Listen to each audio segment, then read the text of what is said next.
I'm inviting you to breathe in a different sense, not just at the biological and psychological levels.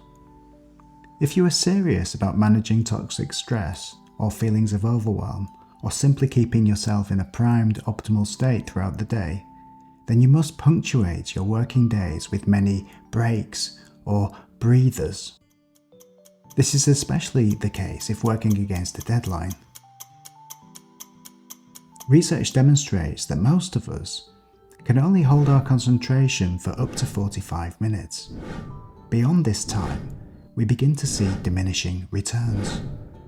We need to create space to think.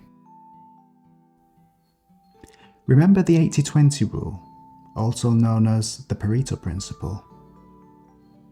80% of consequences or outcomes come from 20% of actions or inputs. In order to optimize our efficiency and effectiveness, it follows that we ring-fence a significant portion of our time to taking a meta-perspective before and sometimes during the undertaking of our work, however we define work. That can be at the very start of the day or spread strategically throughout the day. Too many of us get caught up in reactive management within our businesses and become entangled in operational matters. We fall into the trap of perpetually working within our businesses rather than on them. By taking frequent breathers, we're able to reflect and realign ourselves with our mission, our key aims, and even our purpose, and proactively manage our businesses and our families much more effectively. Needless to say, it's incredibly disappointing after a hard day's grind to find ourselves exhausted, having not realised our goals or targets.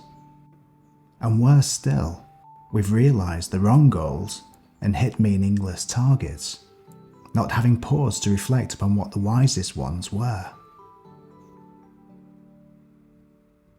As you would expect, taking breathers also includes not thinking about work at all.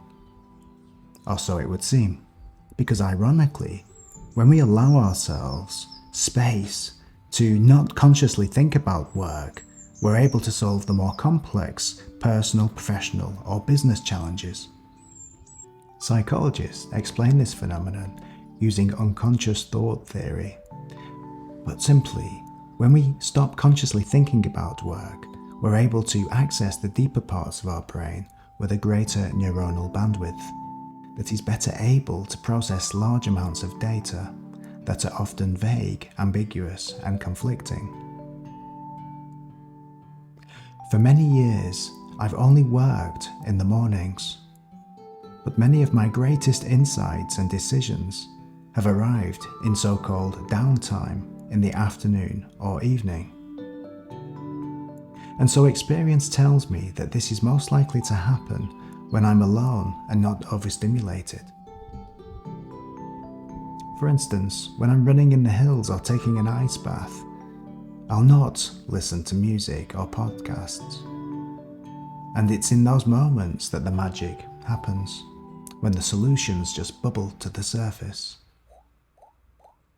Everybody is different, of course, and it's about finding a formula that works for you. Regularly resting your conscious, busy mind is an incredibly instrumental part of complex work itself, and must be institutionalized into your day if you wish to expedite your personal, professional, and business growth. So rest is indeed a superpower, and we will explore your different resting needs in some depth later.